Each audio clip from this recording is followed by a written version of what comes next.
There is a protest a few hours from now. Um, there's a few reasons why Lakers fans should protest this. Um,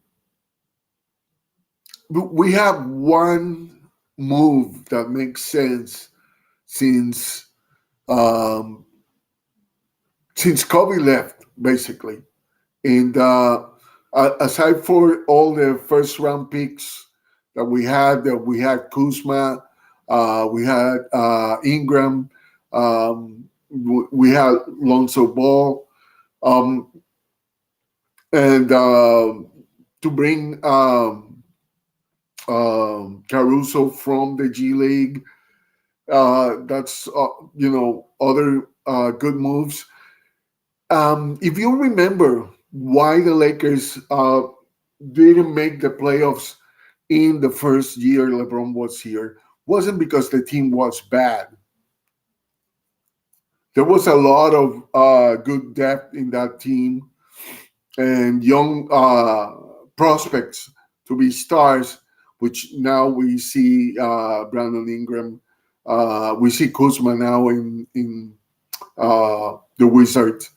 We see Caruso. We see um, uh, Lonzo Ball.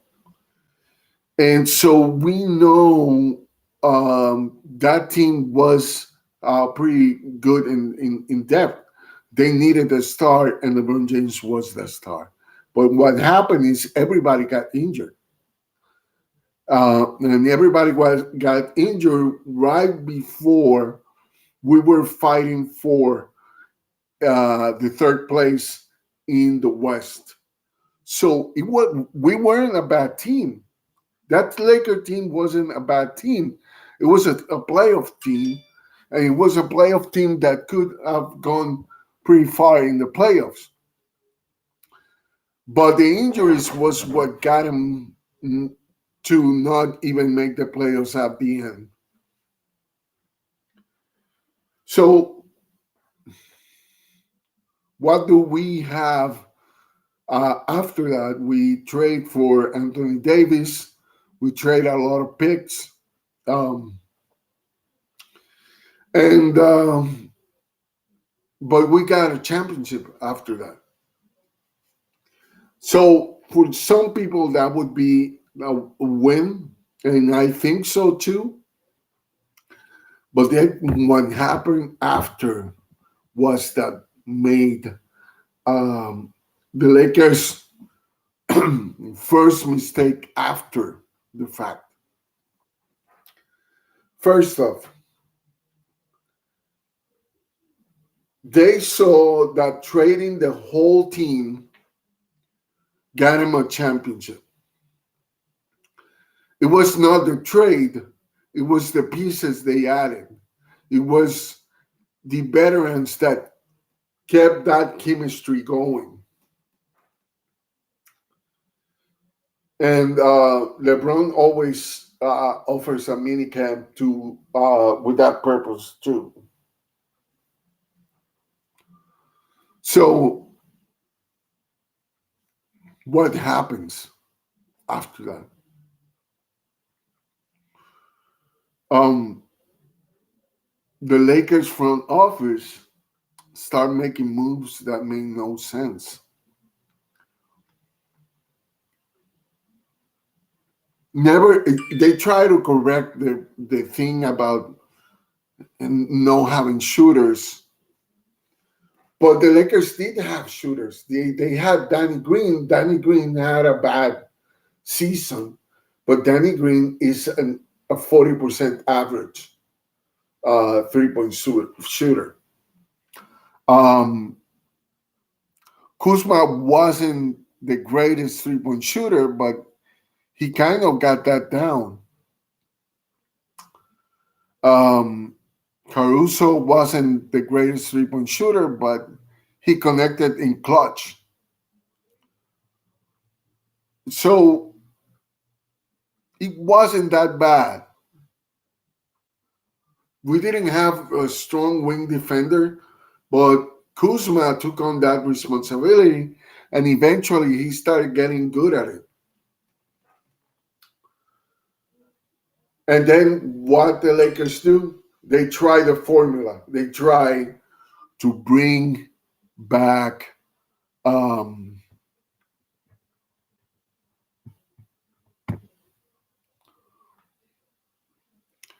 other players that really didn't fit with the mold, or they were completely. That's one of the things that the protests have to address, right? One of the first things protests have to address is what is the front office doing to coaches? You have defensive coaches like Vogel, and you put a whole offensive team, but a completely offensive team that it's not known for their defense, the players, individual. He couldn't make it work because that's not his forte. That's not what he is good at. He's good at putting defensive players to work in systems, right?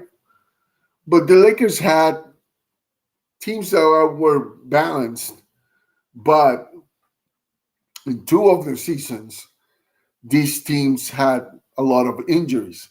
So, so the 2020 season was good because injuries didn't affected the team.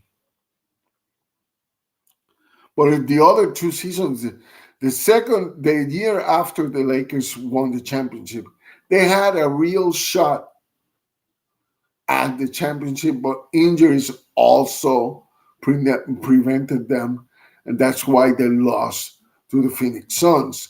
Because you remember when AD was healthy, the Phoenix Suns could not beat the Lakers. So then we get to the Carmelo and that whole team that was a veteran team. The only young guy with legs was Taylor Horton Tucker, but he was in a bad position to put because Taylor Horton Tucker is still not the guy as he's picked, but he was the third best paid player in that team, or the fourth when they had Westbrook. So there's a lot of pressure on him.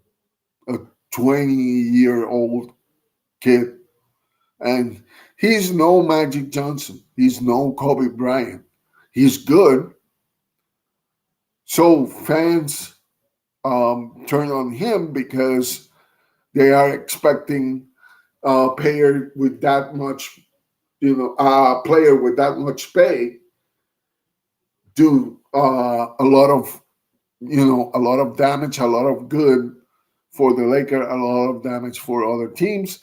It didn't happen the way they had it, and they had a coach that prefers veterans over new players. And the reason is because he had a lot of new players in Orlando, and it didn't work for him. He got fired, and he fired here too for the same reason. He was in a team that couldn't fit his profile as a coach. That's on the front office. I mean, I don't like his offensive sets. I don't like the way he rotates player, but that was on the front office. He was the scapegoat. They know that they weren't going to go anywhere, and they use him as scapegoat, but for them to get away from him without people thinking it was the front office fault. Now we get this team with a coach that plays four out offense. Four out offenses work better when shooters get the ball down. When and you have a strong presence in at the dunker spot. So some of these problems, one of them at least, you can take on Darvin Ham. You know, use the Milwaukee Bucks defense with two big men. And when I say two big men, I'm talking of Anthony Davis and a center, him playing as a four. That is not what we got. But the other problem is he doesn't have really shooters. Now Westbrook is shooting 44% uh, since they put him in the bench from three. Yes, Russell Westbrook shooting 44% for three. So that was a grave move by Darvin Ham. But you got to understand that it's the front office um, prerogative to actually put these players together. And for some reason, they believe a lot in guards and they don't believe in taller wings because always they are choosing wings that when they choose wings, they are not choosing the best ones, and they only have one or two aside from LeBron. And so we get to this point where you have an aging star being the dominant player on the floor. Obviously, he's going to get injured because he's not a 19-year-old LeBron or a 28-year LeBron or a 34-year LeBron. He's close to 40, you know, and still playing better than some younger guys, right? Still putting MVP numbers. But you got to protect him. And the Lakers have failed LeBron James badly, because he puts 30, 30 plus points per game, and the Lakers can't find a formula that emulates 2020 with two stars and a depth that can take you to the championship, right?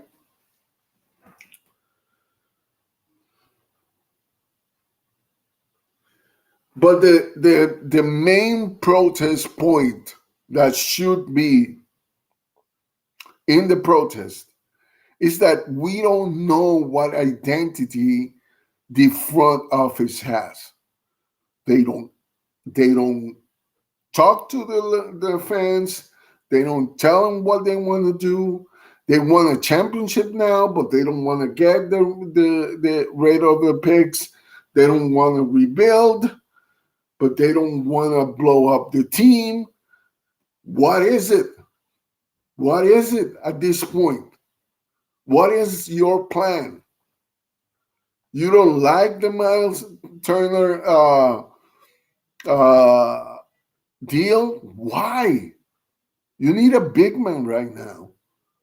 You need another big that can take the load of Anthony Davis because he doesn't like to play five because he gets grinded a lot. If you get Miles Turner, then they have to decide what's the big player that they want to put pressure on. The other thing is Miles Turner is definitely going to close the paint for other teams, and it's going to take the load of Anthony Davis or being the main defensive guy. But no, I don't know. Yeah, I know wing should be great, but also 3-point shooter specialist should be great. And that's what Body Hill is. But no, we want a third star. We want Bradley Beal. First off, I don't know if Bradley Beal even wants to go to the Lakers. Second, isn't Bradley Beal injury prone too? And third, he doesn't solve neither the center problem or the wing problem. At this point, if you're not going to change anybody, put either Jay Hoff or some G League guy. You don't want to even do that. I don't know what the Lakers want to do. What's the front office philosophy on this? And for what we know, the philosophy is not working.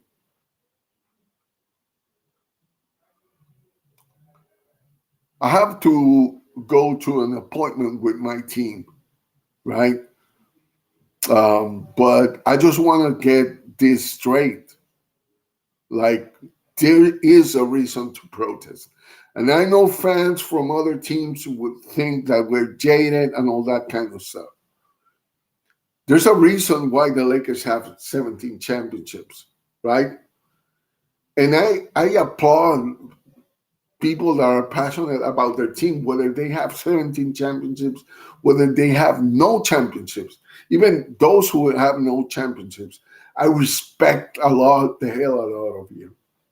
A lot of you, yeah, because it's hard to root when the team is down, right? But you do it. You do it because you are a fan, through and through. But you gotta, at certain point, wake up and talk. I know Knicks fans are upset about how the front office manage things. They should be. It should be. Any fan that cares about their basketball team or their sports team should have a voice when they see things wrong. We see things wrong. And I love Jeannie Boss. I love the Boss family. But get it together. Get it together. There's a lot of things you passed on that makes no sense. And there's a lot of things. Getting a Subas to the Clippers for what? Getting your young players, developing players out in trades have to mean something. And we get them out, give them away for peanuts sometimes.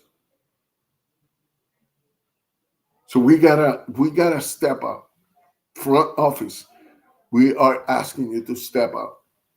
Please make one of the trades. If it's by here, look, if you're gonna get Bradley Beal, you may as well get better than Terry Rozier and uh, um, what's his face? The two guys from that were on the Celtics, Terry Rozier, and I can't believe I forgot his name. I keep forgetting names of players. Um, but you get those. You have a wing player and a shooting guard or who can play the point. Get a few of the. I don't even know. I would take a wing and a center contract, whether they are the best or not at this point.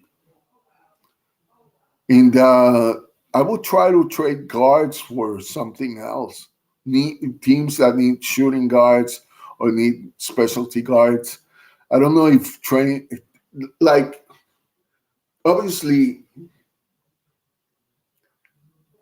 as good as Westbrook is being, something is not translating to winning. And I'm not sure now is if it's Westbrook or just AD who's playing with no heart. He's already injured again. I don't know what is going on. But at a certain point, you got to make a trade that makes sense, or you got to blow out the team and build something good, you know. But we don't know what's going on, and I feel bad for AD and LeBron and even Westbrook, especially Westbrook, that finally he got the respect of the public, but still he doesn't get a championship this year unless you do something or blow it up, send them to a team that they can actually fit all of them. Because if you're not going to give them the fitting team, you may as well, you know. I probably would have take undrafted players who can decently shoot from outside. But you got Max Christie. He's got a great shooting form, but his percentage on the 3-point line is bad. So what are you doing?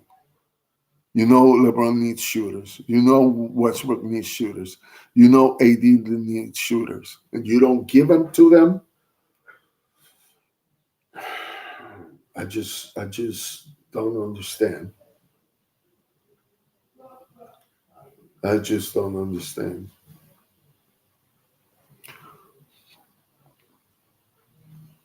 So front office, you gotta get it together. You gotta talk to your fans and tell them what's going on. Um, I think some of the front office is against the Pacers trade, which I don't know. It's just,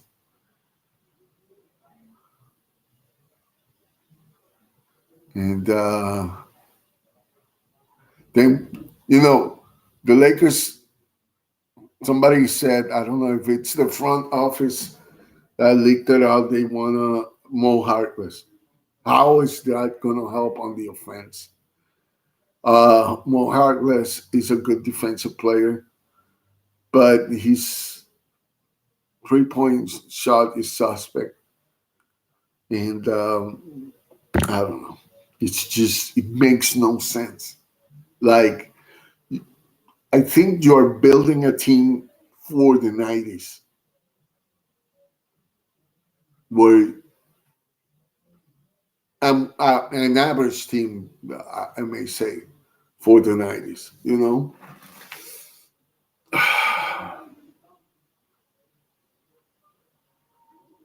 It's not even an average team for this era. This era needs shooters. You got guys that are not known for their long distance shooting. And then you have LeBron getting hurt, AD getting hurt. You know, Westbrook is, you know, he doesn't get that hurt, but she's probably going to if he has to force himself into making points all the time.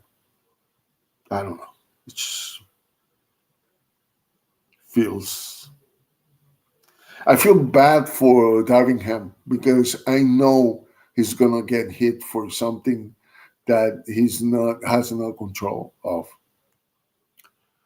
So that's all I'm gonna say. I'm preparing to um, meeting I have with my team to plan what the strategy game stuff is going to be.